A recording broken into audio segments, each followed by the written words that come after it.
तो guys welcome, आप सभी लोगों का स्वागत है DDA assistant director ministerial vacancy के लिए। काफी लोगों ने हमें रीच आउट किया है कि उनको एलिजिबिलिटी में कुछ कुछ डाउट्स हैं। जैसे कि क्या एमकॉम वाले भी दे सकते हैं, डुअल स्पेशलाइजेशन का क्या होगा, स्पेशलाइजेशन का मतलब क्या है।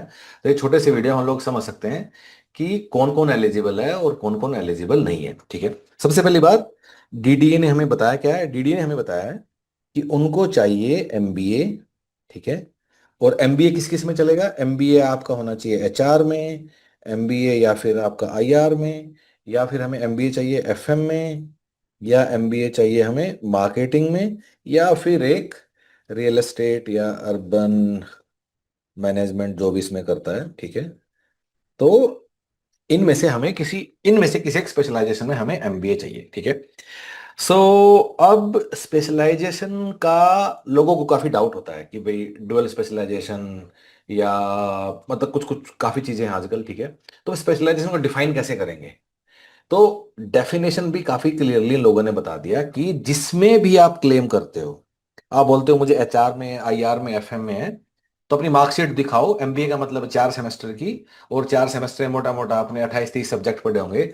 उसमें से हमें 6 सब्जेक्ट दिखा दो जो कि उससे रिलेटेड है। अगर आपने वो 6 सब्जेक्ट दिखा दिए तो आप एलिजिबल हो। इट डज नॉट मैटर कि वो ड्यूअल है या आपने जो भी किया है। आप पहला सवाल आपसे पूछा जाएगा, बताओ 1, 2, 3, 4, 5। पहला बोला जाएगा बताओ भाई इन 5 में कौन सा है। आप कहोगे एफएम। ठीक है, तो एफएम के 6 सब्जेक्ट दिखा दो बस। This is how I think जो हमारी अंडरस्टैंडिंग है कि स्पेशलाइजेशन हमारी डिफाइन होगी। ठीक है, उसके अलावा कुछ लोगों ने हमसे पूछा है कि क्या social work, MBA in social work वाले एलिजिबल हैं? नहीं है। ठीक है, ऑफ कोर्स अगर कोई पूछता है कि ऑपरेशंस वाले स्पेशलाइजेशन वाले नहीं है। उसके बाद कोई आजकल एनालिटिक्स, एमआईएस, डीआई, ये सब एमबीए, ये सब कुछ कुछ डीआई बोल रहा हूँ, एआई, इनमें कुछ कुछ जो होते हैं, आप में से कोई भी लोग एलिजिबल नहीं है। ठीक है, देन हमारे पास कुछ लोगों ने ऐसे पूछा है कि क्या एमकॉम वाले लोग एलिजिबल हैं? यहाँ एमबीए है, तो क्या एमकॉम वाले हैं? हमारी अंडरस्टैंडिंग हिसाब से एमकॉम वाले एलिजिबल नहीं है। ठीक है, फिर बात आती है कि कुछ लोग 2 ईयर पीजी डिप्लोमा करते हैं। ठीक है, तो एमबीए की बजाय दे डू पीजीडीएम और समथिंग, 2 ईयर डिप्लोमा होता है कुछ कोर्सेज में। वो लोग एलिजिबल है नहीं है। तो गाइज, अब डीडीए ने क्या लिखा है कि एमबीए और equivalent.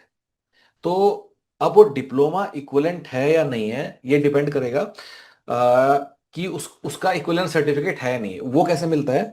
So there is organization which is known as AIU, association of Indian universities. ठीक है, आप इसकी वेबसाइट पे जाना, और अगर आपका जो 2 ईयर डिप्लोमा है उसको एआईयू ने इक्विवेलेंट सर्टिफिकेट दिया है, तो वो डिग्री के इक्विवेलेंट होता है, अदरवाइज नहीं होता है। सो ऐसा नहीं कि ये हमें डीडीए ने बताया है। सो एक जनरल डेफिनेशन है कि कोई भी 2 year diploma course, 2 year degree के, ओके वंस अगेन, कोई भी 2 year post graduate diploma course 2 year post graduate degree के बराबर है, इक्विवेलेंट है नहीं है, ये कौन डिसाइड करता है? ये एआईयू डिसाइड करता है। और उसकी वेबसाइट पे ये सब लिस्ट लगी होती है। होता क्या है, जो आपके कॉलेज का प्रिंसिपल डायरेक्टर जो भी है, वो लोग अप्लाई करते हैं कि हम डिप्लोमा कोर्स रन करते हैं पर हमें इक्विवेलेंट सर्टिफिकेट दे दो, फिर एआईयू देगा, तो वो होता है। ठीक है, उसके बाद कुछ लोगों ने पूछा कि अगर मैं सेकेंड ईयर में हूं तो मैं एलिजिबल हूं या नहीं हूं, सेकेंड ईयर वाले। सो गाइस, आप नहीं हो, सेकेंड ईयर वाले लोग एलिजिबल नहीं है। ठीक है, फिर उसके बाद गोमती। ठीक है, फिर सेकेंड ईयर वाले एलिजिबल नहीं है। ठीक है, फिर एज का अपर लिमिट 30 साल आपकी अपर एज लिमिट है। कब तक? डेट कब है? 5 नवंबर। तो 5 नवंबर को आप अपनी डेट एक बार बैठ के कैलकुलेट कर लेना। अगर 5 नवंबर का आपकी उम्र 30 साल से ऊपर है तो आप एलिजिबल नहीं हो, अदरवाइज आप एलिजिबल हो। ठीक है, so guys once again, it does not matter कि आपका ड्यूअल है, मल्टीपल है, जो भी है, एक चूज करना है 5 में से और उसके 6 सब्जेक्ट दिखा दो तो आप एलिजिबल हो, आप अदरवाइज आप एलिजिबल नहीं हो। सो गाइस, एलिजिबिलिटी की बात होगी। अब तैयारी कैसे करना है? जो लोग एलिजिबल हैं, आपको पता है आपको कहाँ जाना है, ह्यूमन पेरिटस।